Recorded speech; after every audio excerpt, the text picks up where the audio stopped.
Hello, welcome to Full Time Reds. It's me, Chris Brack. It's him, Kev O'Sullivan. The World Cup is over. We all got happy, and Liverpool got knocked out by Man City 3-2, so we're no longer now holders of the League Cup. So, all in all, entertaining game, but shite result. And if we're being brutally honest, the right team won, didn't it, Kev? Yeah, it did. They were the better side in the night. But plenty of positives to come out of that as well.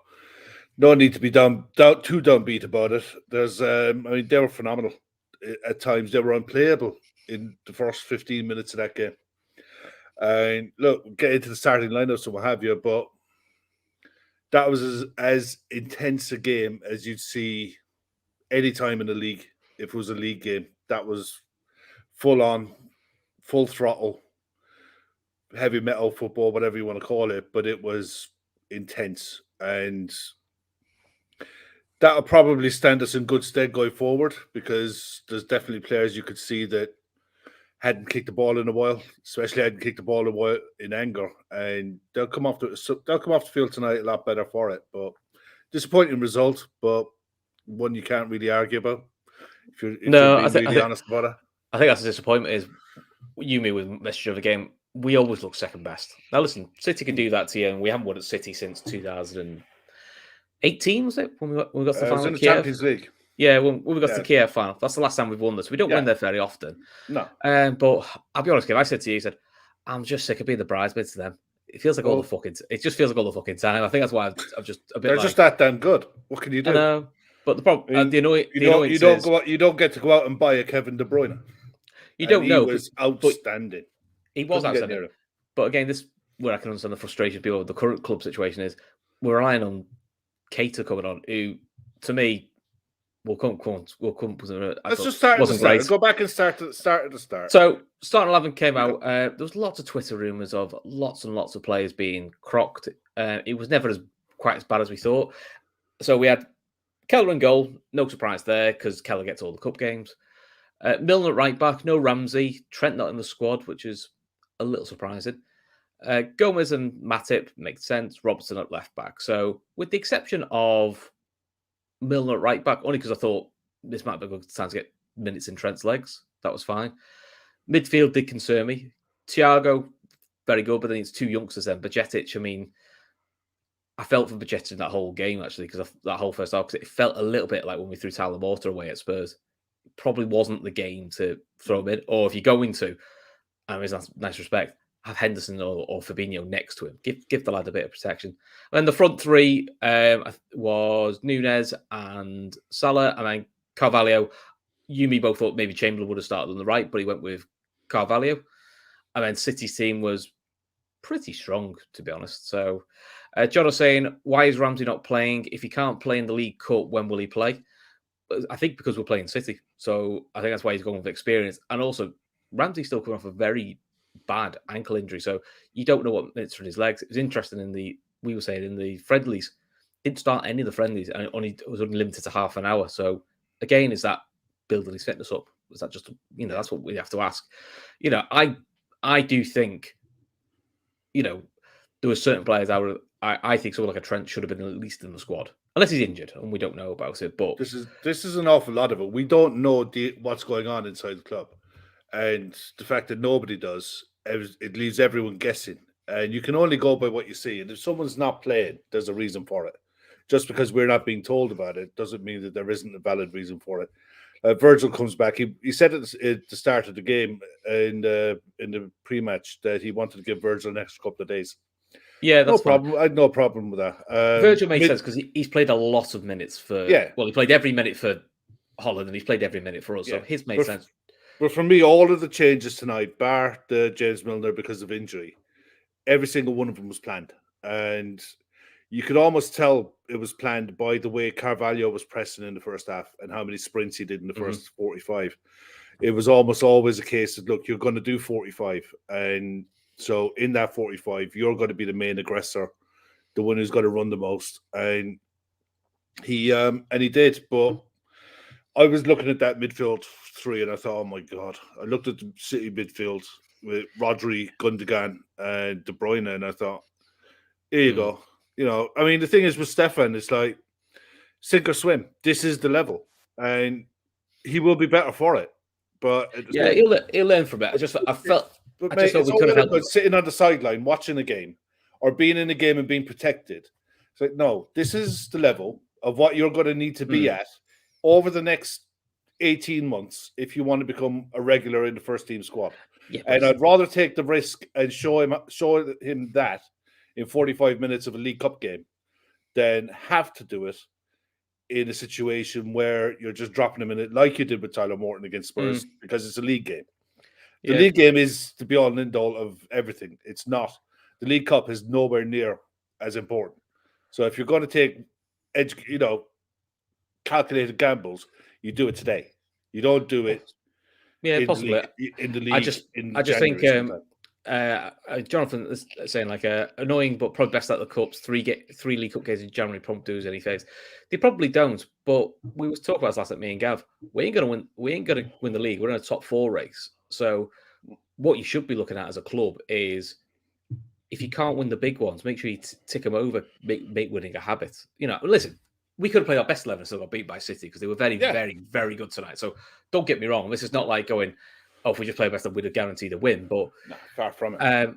We'll get into it. I think it's more the reaction at 3-2, which is probably for me. You could tell how this game was going in the first minute. Oh, in the first minute, 20 seconds. Yeah, there's a kickoff, and you saw a foot race. The only foot race really that you saw with Haaland and Joe Gomez, and Joe matched him stride for stride. But he got the chip. He got the chip off, and it went ski whiff. Then the very next attack, all within the first minute, Darwin's through, and Darwin straight. Well, it was a half chance. It's a half chance. It wasn't a half chance, and you thought, okay, here we go. We're going to have a proper game here. And then for the next 18 to 20 minutes, we got bombed. Yeah, we got absolutely bombed, and it was like I thought all game we couldn't get out, couldn't we? I mean, Robertson was giving the ball. They did it in patches, right? And they did it in the first 15 minutes. At one stage, I counted them. There was 8 City players pressing in our final third to try to win the ball back. Now, the beauty of it is, if you can play through it, you're in. But we tried like mad to play out from the back, and it was really good. It was they were really intense in their press. We were doing our best to get out, and on another day, you play that extra pass that you get through. But you have to try to play that way against City, because if you try to lump it, you're just giving the ball back to them. It's pointless. You have to play through them rather than go over the top of them. It's almost a waste of time going hoofball, because all you're doing is turning the possession over to them. But Chris McAvoy, Nunez can't finish. He's not good at that. He can't do it for his national team either. I mean, before today, he wasn't. We'll sell him in January for 10 million. Fuck it. Yeah, he wasn't. Is that what you're saying? He was 1918 for us. I mean, listen, we'll get to his finishes because he should score. He should score at least one of them. I think that's disappointment. We can tell the World Cup is over. We're back to reactionary FC. Well, I think it's right to criticise his finishing today because criticise his finishing. There were half chances, all of them, and on another day he gets better chances. He gets worse chances and scores a hat-trick. Yeah, I still think. But I worry about him when he does it. I worry about him when he hides. When he hides, I'll worry, because I've seen plenty of strikers in a red shirt hide in games when they're afraid to go. They're afraid to go looking for chances. They're afraid to be involved in games. He's far from that. I mean, he had 4 or 5 chances today, and 3 of them I'd say were decent. But if you look at the stats, his XG was 0.36 for the whole game. So none of them were, exceptional chances. They just weren't. They were better decision making at times. Would have, chopping on. Like there was ones in the second half where all he had to do was chop onto his left foot. I think the last one he has, which he's got to work the keeper because the way he screwed it across goal, that's the frustration. Yeah. Probably the second 2, he doesn't work the keeper. Yeah, but their first goal. So we'll come to this. So Kevin De Bruyne makes a run from centre mid to wide right. Now Milner can't get him because Milner's took on his winger. For me, Cole Palmer. For me, either Matip's got to get on his bike and pressure him, or I think it's Bajcetic has got to get out to him. But he said they both stay central. And if you keep Kevin De Bruyne that time to stand, look, he'll pick anybody out. Gomez, I'll be honest, is not great. He doesn't see Haaland at all. I mean, Haaland's movement is world class, clever, really clever movements, and he banks it in. Yeah, he does Joe with the movement, with the shuffle, but credit where it's due, man. Kevin De Bruyne on that side he was unreal. He was unreal today. Absolutely ridiculous. He drifted out to create the overload, and you stick or twist. What do? You know, you try. You can do your best, and it's just sometimes it's not good enough. You got to hold your hand up and say that was just brilliant. You know, then, he got that ball on his weak foot with pace. Yeah, and then it's accuracy. Palmer probably should score as well. He had a chance where Palmer had a really good chance, and I think Haaland's the one. And then Joel gets on one of these little runs, plays a nice ball in between the fullback and the centre back to Milner, who just cuts it back. That's a lovely finish by Carvalho. Just guides it into the bottom corner. And if we're perfectly honest, Kev, it's a bit of a smash and grab, that, wasn't it? It was a smash and grab, but we were capable. We always looked likely. See, that's the thing. That's the frustration. That's the only frustration, is that we did look likely. John, you don't need to. John, if you want to make a point, mate, make a point. You don't need to shout on messages. You know, he did see him. Yes, you're right. He saw him there behind him, and then he watched him moved, and he does the double take move, which, to be honest, Shearer was very good for that, and that's why he doesn't see him. He should be more alert to him, but that's what you've got to give the striker credit as well. He does him with his movements, and that's what it is. So yeah, it's like, I mean, the reverse ball from Matip. He's got that in his locker, and he doesn't. He probably does it a couple of times in the game, and that's enough. You don't want him doing it all the time because he will get caught.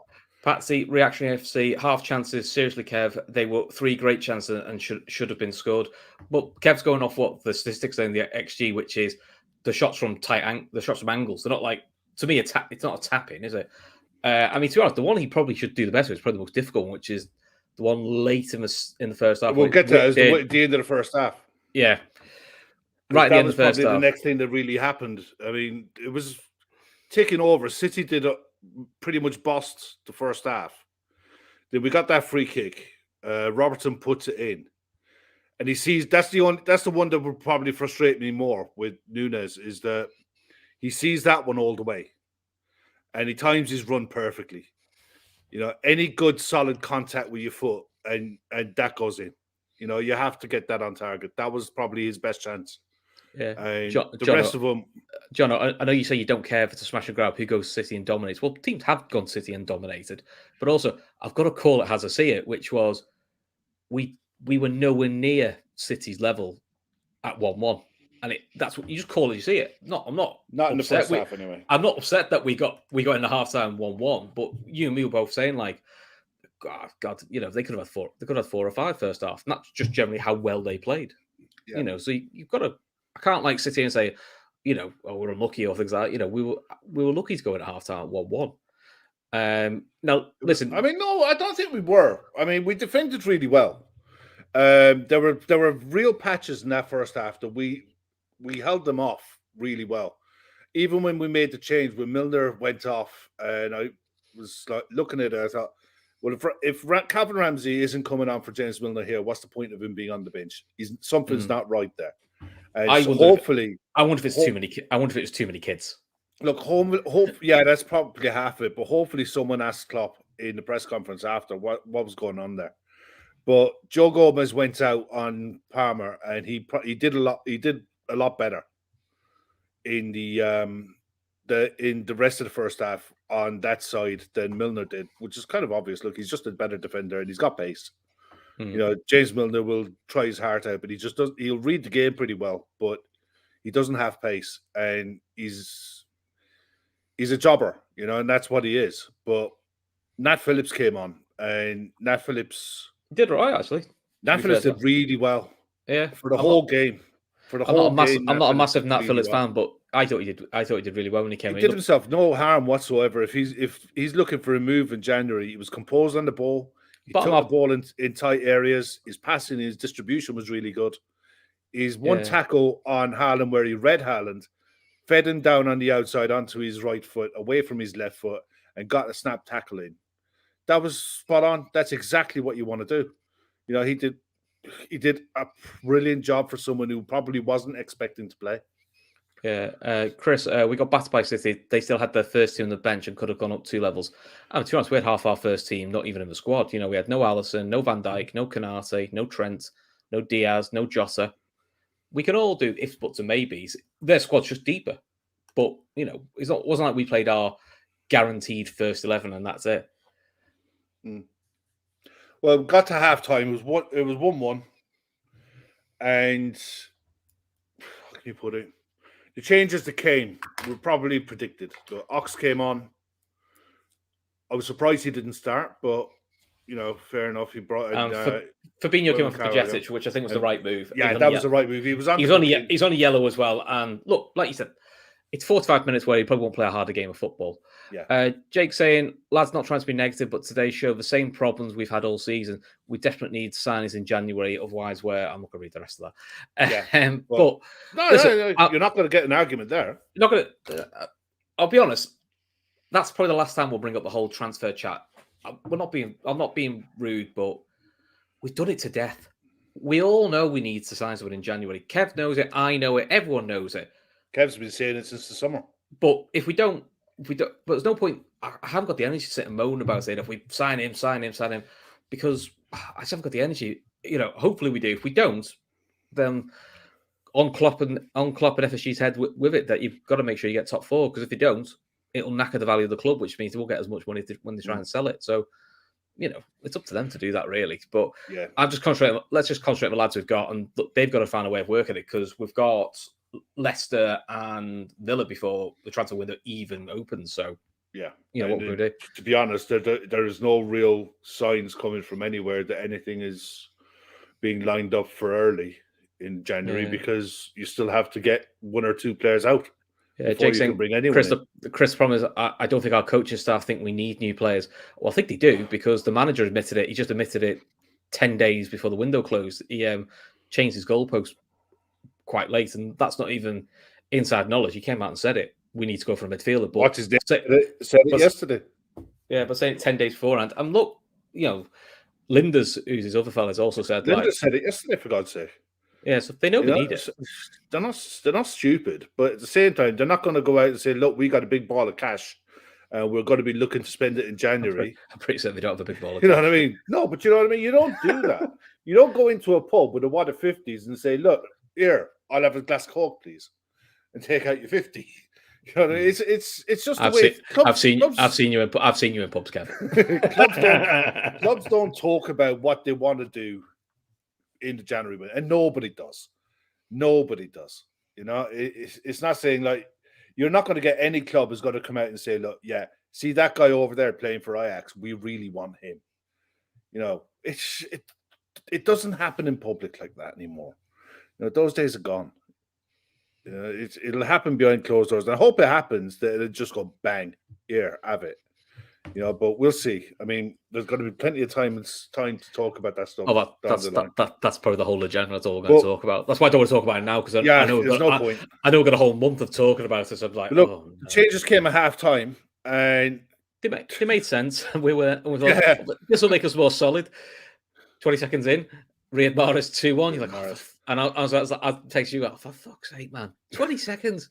Listen, it's a great ball by Rodri, and look, it's a great term. It's a, like you said, it's typical Mahrez type of goal. It's a trademark Mahrez goal where he just chops it onto his left foot in one motion, takes the fullback out of it.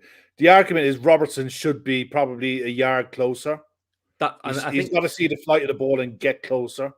I think that's the frustrating of all 3 goals. I'm not saying you definitely stop them, but you watch all 3 going like, you should be a bit. Someone should be closer to the ball and at least make the cross more difficult. And for that one, just make it more difficult for him.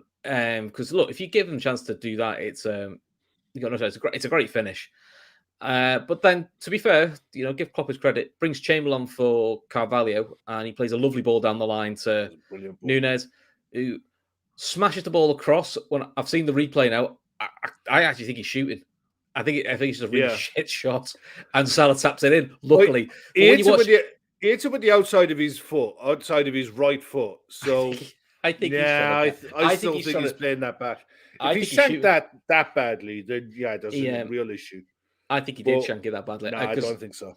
It doesn't even look up. So, but listen, look, we go. But for me, after a minute, it's 2-2. You go like Christ. Yeah, but the most impressive part of that for me was Chamberlain's ball down the line with the outside of the right foot, because he waited that, and he did it a few times in the second half, where he just waited a ball in behind Nunez for him to run onto, and it was something that was missing in the first half, that nobody was picking their head up on the halfway line looking for runners to run inside into the space, because there was so much space. And Chamberlain, to his credit, did pick out a few good balls in that second half. And that first one, outstanding. It was just a really, really good pass. Well, to be fair, John was saying, Chris, if you think Darwin was shooting, we should be worried because that was going nowhere near the goal. It was a pass. I think it was a pass. Even on commentary, they went, that looks like he's lined up for a shot, because he never looks up for Mo. There's no way he knows Mo's there. I think he's trying to blast it across goal, and he gets it wrong. But luckily, Mo's there to tap it in. Listen, it was a tidy finish. In fairness, I don't think Mo was expecting it. You can tell. That's what I mean. By Mo's reaction, he's not expecting the pass, so you could tell it. So that's why I don't think it's a pass. I think it's either a miss hit, cross goal that just overhits it. So that's just the way it is. Is that sympathy pains? Yeah, I'm after doing something. I'm after pulling a muscle in my shoulder. I swear to God. Yeah. I'm either going to have to go into alcohol-induced painkillers or something else. It's just, it's one of those most frustrating pains that you can get. Paul Smith, Klopp's days could be numbered when the new owners come in. I hope I'm not tempting fate when it comes to the new owners. I don't know why the new owners would want to get rid of probably one of the best managers Liverpool have had for many years. The only thing I would caveat that with, unless it's a type of type of owners that Klopp ideologically couldn't work for. Yeah, but we'll cross over. I don't think if he does go, I can't think of footballing reasons, because as everyone keeps telling us, and we all think the same, if Klopp's given a bit more spending power, he could add a bit more depth to the squad, and then you sorted.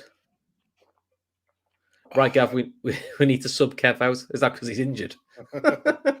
Yeah, he's definitely having one of those days today. Hey, listen, talk about big signings. We've got big signings tomorrow night, haven't we? Yeah, we've got a big guy coming in from the northeast coming in tomorrow night. I meant the boss is coming on. Oh, the boss is coming on as well. It must be close to Christmas. Gav's doing a Friday night. Yeah. Well, Gav's doing tomorrow night with us, and I'm doing swapsies with Joe. I'm going on with Joe on his channel. Kev Ball says Kev's as reliable as our midfielders. Hey, I turn up, mate. I turn up. Yeah. So well, speaking of guys who turn up, we made more changes. Henderson came on. Yeah. To be fair, I thought he's had a lot of rightful criticism this season. I thought Fabinho was good when he came on. Actually, I thought he did his job. You're a cheeky fucker, Murph. Naby O'Sullivan. Even Naby's not that injured.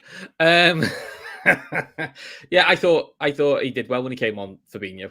He certainly rattles Rodri, who's very lucky boy. Let's have a quick chat about. There's a couple of things I want to actually talk about. Well, he got a couple of.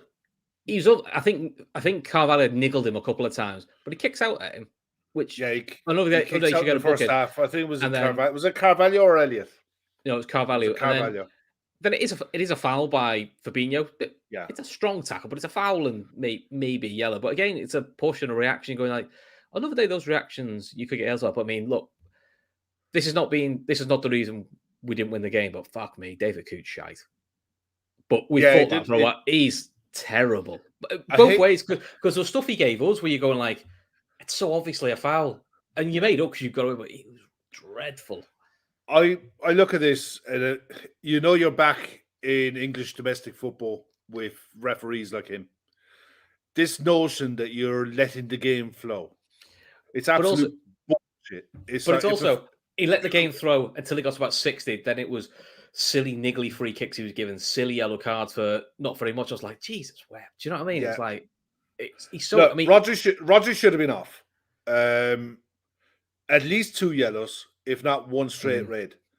Gundogan should have got booked for flattening Fab as well.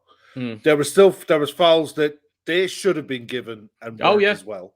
Robson got away with a couple of late ones. And it's refereeing performances like that get players injured.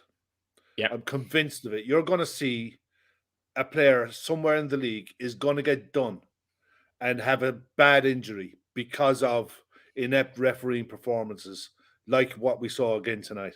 Yeah. And it baffles me why VAR isn't in all of these competitions. The Championship are fighting for getting it now, as well as the Premier League. There's no reason why it shouldn't be involved.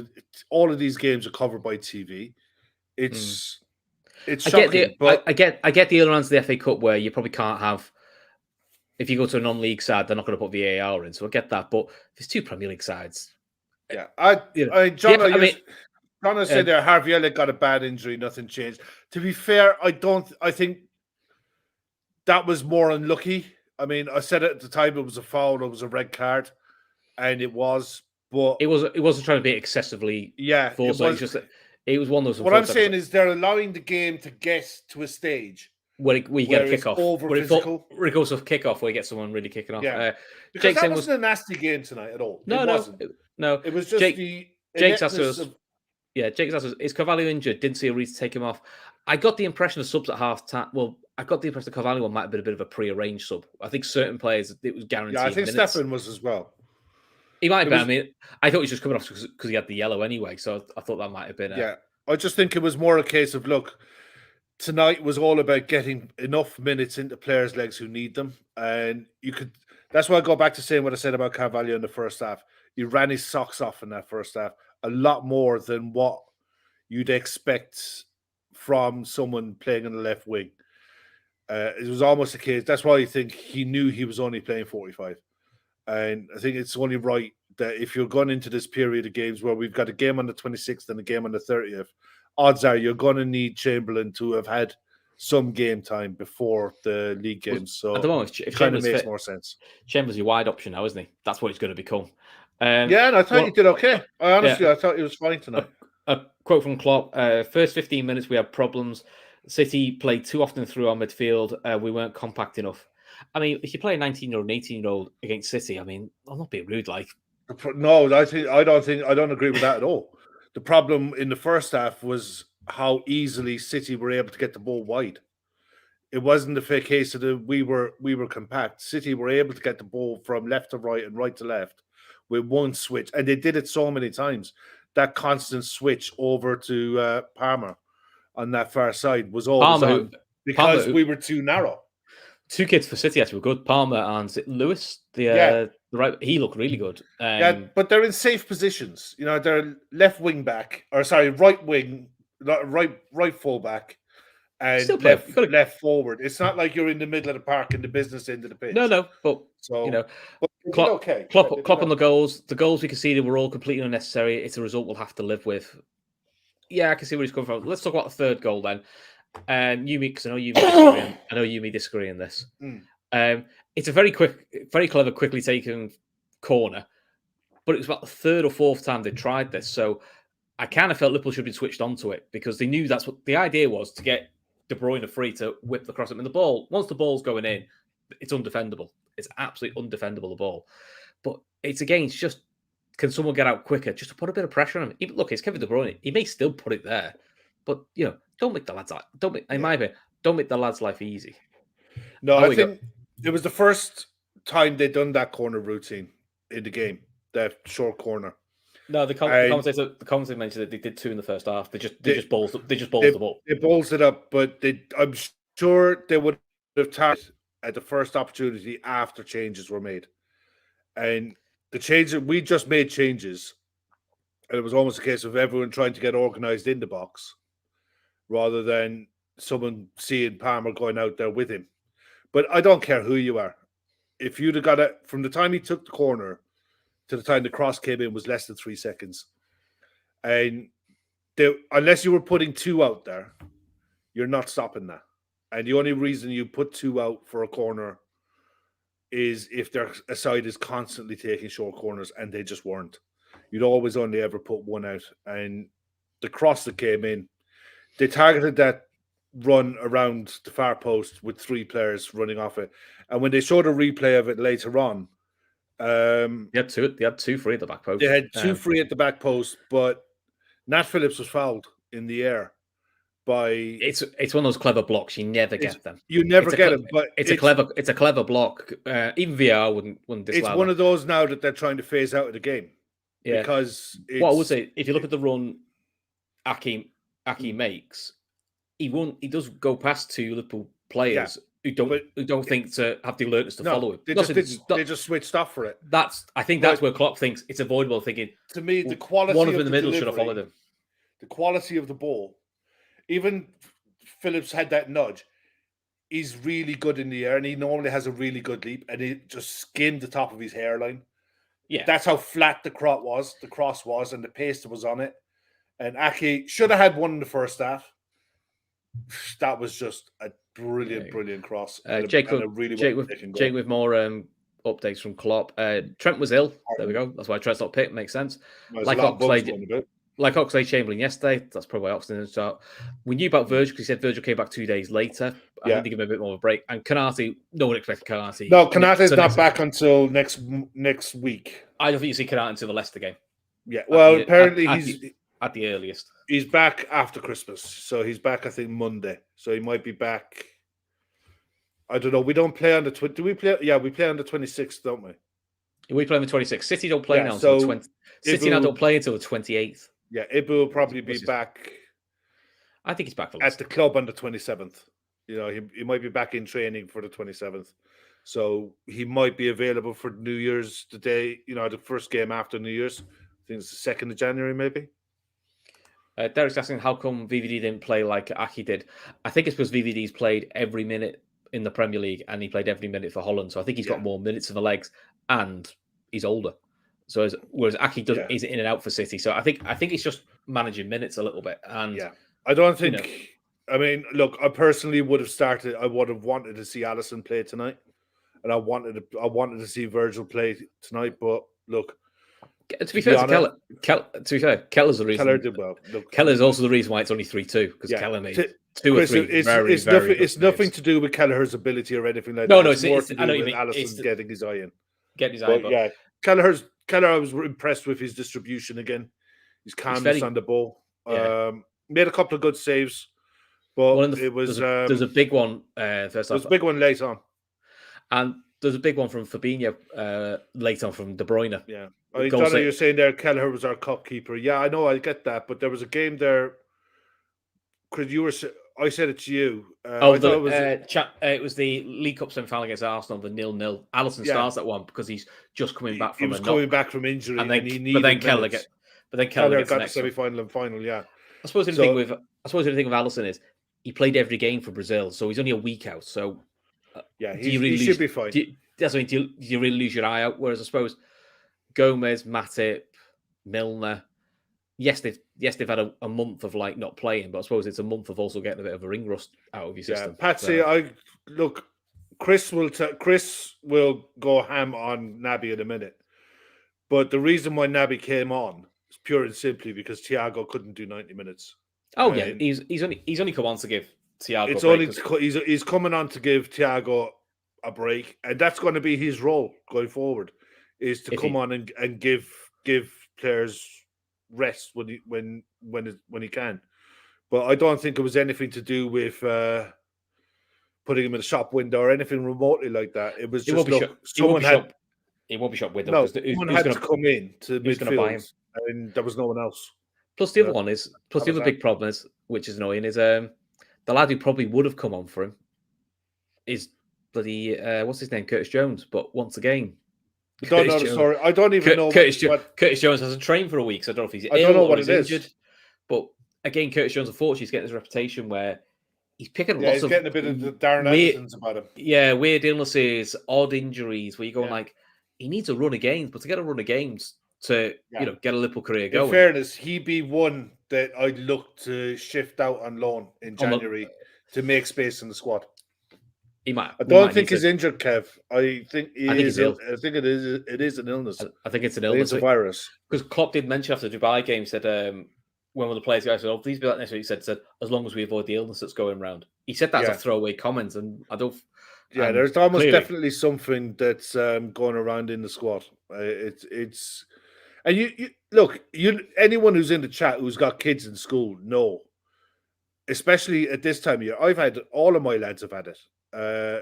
There is a bug going around, and it's the same in the UK. I know for a fact it is that there are bugs going around that are like flu-like symptoms.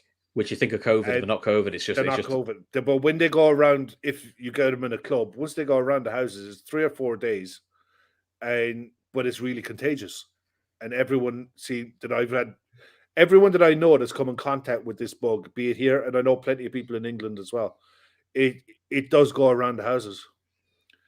But what can you do? The other thing that really, really annoyed me tonight was Sky's coverage or Sky's lack of awareness, given the fact that both clubs put out a joint letter at the start of the week, asking fans for their best behaviour, and a shout out to the travelling cop tonight. They were unbelievable. The support from the travelling support tonight was incredible.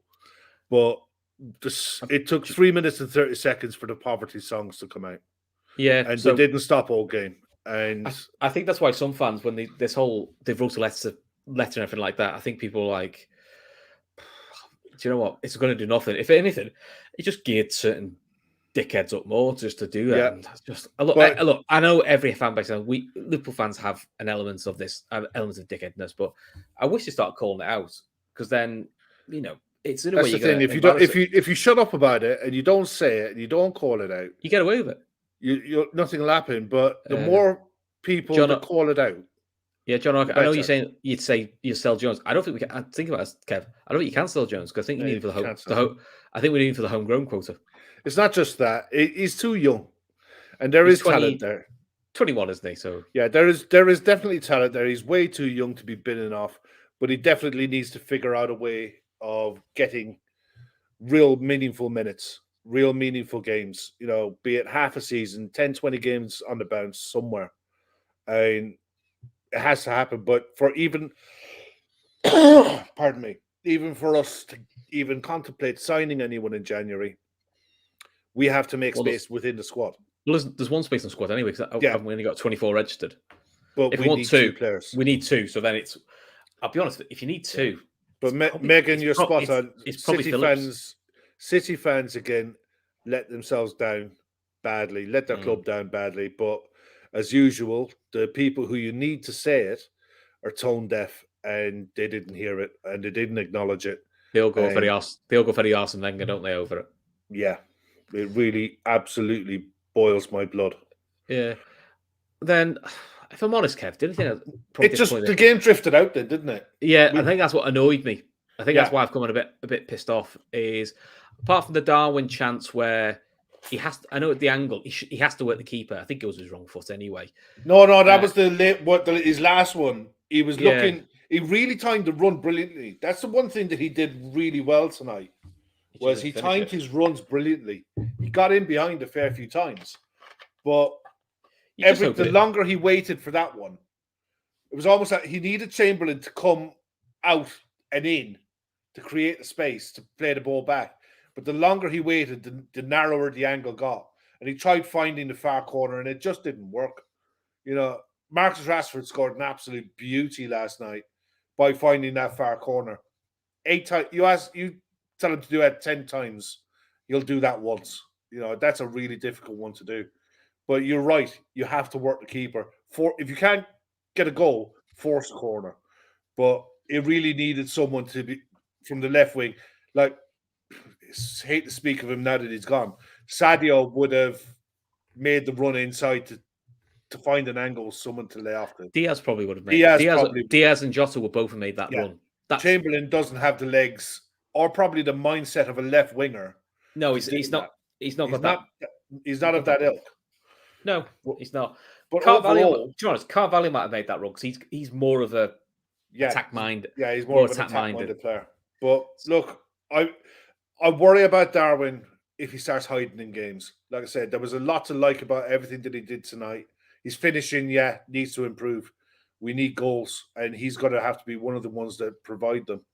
But he didn't hide, and he got a full 90 minutes and a really good workout, which probably will do him the world of good because he needed to get that Uruguay World Cup performance out of his head and out of his legs because he was atrocious in the World Cup. I mean, fingers crossed he goes and bangs an hat-trick against Villa, hopefully. I mean, Villa's a completely different game, but that was a good warm-up. That was a good preparation for the Villa game. It'd be interesting who's in goal for Villa because it won't be Martinez because I think he won't be back. I think he's still drunk celebrating. Fair play to him. I don't blame him. First World Cup in over 30 years. I wonder if he's got any more face masks. Bit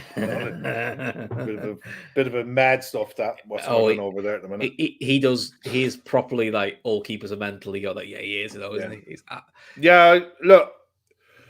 No, Alfred, I don't believe Coots was biased. I think he was equally shit for both sides. He's just incompetent. He's just a poor referee, and he's one of those bang average Premier League referees that just constantly gets games. And what can you do? Oh, do you do an early team prediction for? Amo makes a really good point there, actually. Darwin's one of those players who don't need too much time to think. He relies on his instincts to finish. Yeah. Very fair point. Very fair point. Yes, but go on. Give us a team for Boxing Day. You can change your mind because we'll probably change our mind again tomorrow. Addison, Trent, Matip, Virgil, Robertson, Fabinho, Thiago, Henderson, Salah, Darwin, and Chamberlain. Probably is. That's the only one I was thinking. Or do you give Carvalho another run out? No, because I think the Villa game. The thing is, the new manager. It's a new Villa, and they're playing differently. They've bought into what he'd done at Seville, and I think they'll be quite happy to sit in and play on the counter. So I think you probably be better off having players who are more comfortable on the ball. But look, it's one of those. Unfortunately, we're back to the situation where the team virtually picks itself. You can make a change. Maybe you could look at what would Harvey Elliott maybe play over Henderson. It's an argument. I doubt it, but it's away, isn't it? Yeah, it's away. It's away, which is why I think you bring away. Yeah, I think we've got. I think it's the next 11 games, and we only got like 4 home games. So I think Elliott's probably wants. Elliott's probably wants to there as well. Bobby picked up a knock. Age catching up with him. Unfortunately, we've got a problem with too many. A calf strain apparently, and Milner's tonight was a hamstring. But the one that worries when Klopp talked about Bobby, he said he's out for this period. Yeah, which basically is like he's out for the next 2 weeks. He's back probably for FA Cup. And maybe the league game after that. So you could be talking sometime mid-January before he's back. So I definitely think it's a case that I've said it I said it in the summer. We needed to bring in a forward. Nothing has changed. Nothing has changed my mind on the fact that we do need to bring in another forward. And I think it's as important to bring in a forward as it is to bring in a midfielder. For me, everyone chips in about they want a new midfielder. I think bringing in another forward is as important. Well, we having a discussion, weren't we, in one of our no transfer knowledge chats of, well, if we brought another forward, it takes the pressure off the midfield because you could then go 4-2-3-1, but it's actual forwards. But he gave you the option to, if you know what I mean. Yeah, but it's not a valid option when he won't do it. I said if he wants to do it. If he doesn't want to do it, it's still handy to have the extra option. You're more likely to see him play 4-2-4 like he did in patches today than you would. Red Steve says Melo's back soon, so you know. No. João Felix is not an option. João Felix is PSG bad, from what I've read, and he is definitely not a player that you would want in the Premier League, or that not for what Atletico Madrid would want for him. Yeah, there's better out there. Isn't Depay still at Barca? Yeah, he is. Barca want to move him on, and I think it's a nominal fee. As a squad option, the worst squad option. I'd be all over him. It's a nominal fee, somewhere like 2 million. I know he's ex-United, which I know always goes against the grain. But I'm a bit like, he's a cheap. He's experienced. Cheap experienced option, European experience. did all right in the World Cup. Do you know what? There are worse options to have to come off the bench, to be honest. So at least it gives you something. The only question around him, again, he's another player who has a questionable injury. No, he's not available on loan. He's not. He's not available on loan. They want him off the books, and they need him off the books as soon as possible. They also need some cash in for him as well. Yeah, they're not looking to loan him. Zaha, I'm fairly convinced, will go to Dortmund at the end of the season. Trossard's an interesting one. Trossard to be a serious shout, but I think Trossard for me is one that if you're going for him, then you got to ask yourself: is it worth if you're Brighton? Is it worth you keeping him for the 6 months and letting him go on a free, knowing that he will probably get you a top half finish, or you risk taking a couple of quid on him, knowing that your goals dry up, and you could end up in a position where get dragged into relegation or dragged into a bottom half scrap? I think I'd let him go on a free in the summer, personally. Yeah. There's a name that John was mentioning, Kudos. He'd be an ideal one because he's an excellent player who is versatile, can play wide, can play through the middle, or can play attacking mid. I quite like him. So, and makes a point there. I don't want to hear tonight doesn't matter. Thousands celebrating LFC Cup win. Honestly, but in the grand scheme of things, it's not as important as 3 points against Villa at the weekend. And the fact is that we were beaten by the better side on the night, and we were beaten 3-2.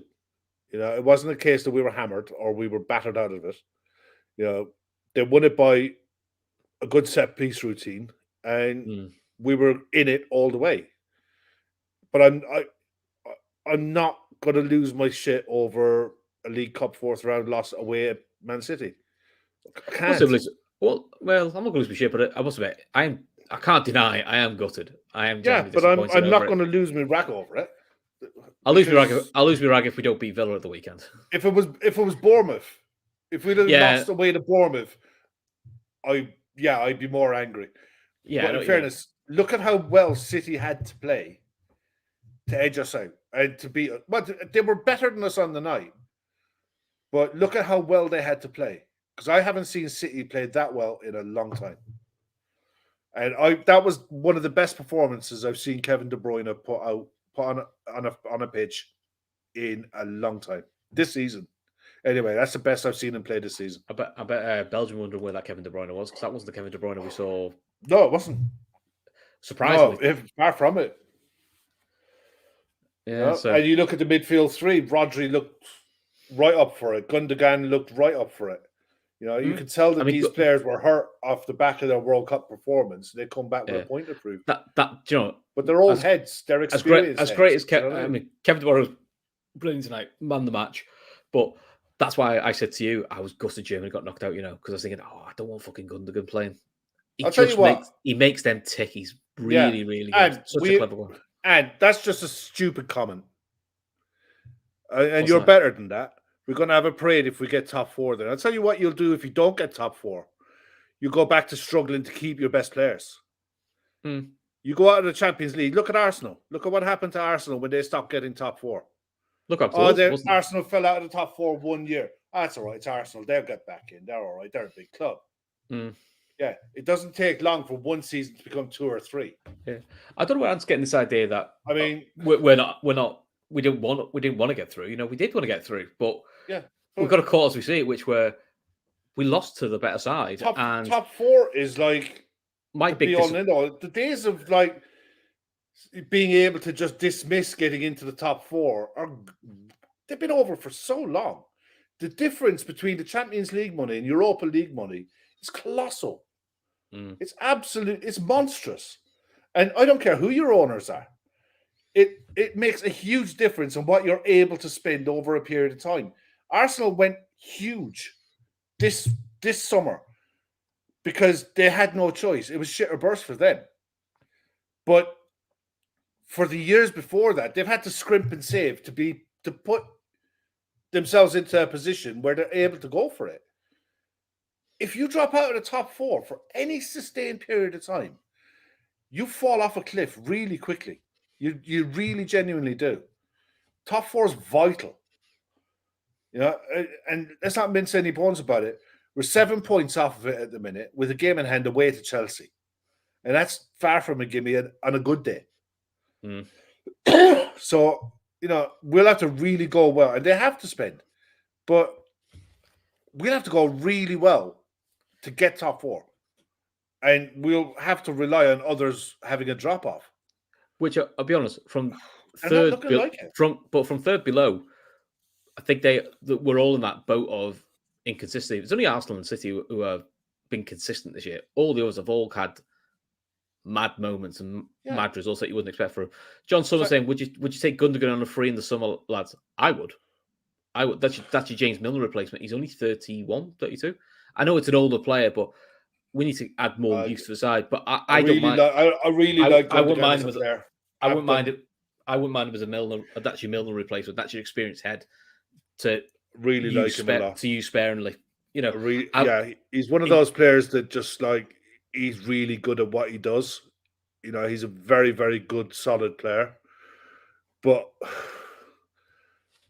what can you do? It's like he's you'd have to assess what's available in the summer market, and that's just the truth. We don't know what the summer is going to look like, and at the end of the day, I'm convinced that these players, when they come to England, especially the likes of an Ilkay Gundogan, they'll serve their time, they'll do their job in England, but they'll get to a certain age and they'll want to bring their families back home. You know, and he would probably go back to Dortmund and see out the rest of his career at Dortmund and resettle back in Germany, you know, with his family. You know, it's different for English players. You know, that you can pick up a James Milner type player that will stay in the country. It's not a bother to him. You know, Thiago I don't think he's better than Gundogan. I think they're different. Different players. Mark, they're different players. They offer you different things. You know. But listen, I think under the current ownership, if we're saying we need 3 in the summer, look, one of them's got to be a smart free.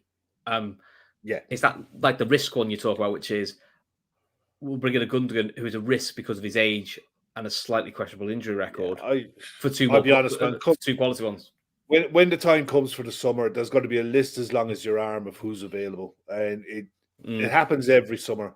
Every summer, there's going to be a list as long as your arm of what players are coming available in the summer.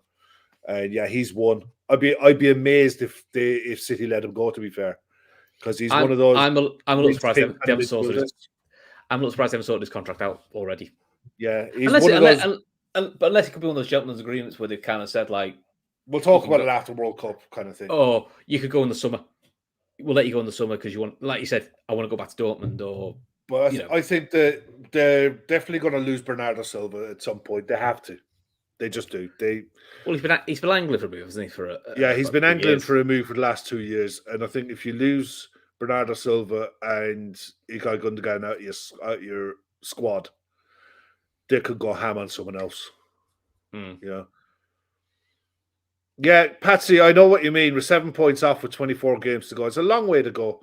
It is, but you got to look at the sides that are above us and how they're playing. The likes of Newcastle don't look like they're dropping off anytime soon. United without Ronaldo are a better side than what they are with him. Plus, they've got a big chunk of change now freed up that they can go and use. They're looking decent. Arsenal have a real cushion there now. They're not going to get caught. They're not going to get dragged, and City will pull away. Yeah, I think with Newcastle, the interesting challenge for them is because they're now seen as one of the top 4 at the moment. Yeah. How do you cope when everyone just low blocks you? We'll see. I don't think people do that a lot to Newcastle because they don't do when it's Chelsea or Liverpool, United or City. They all try and low block it. So I think that's going to be the thing. Yeah. John was saying Newcastle spending big in Jan. We'll see. We'll see. I mean, we don't know.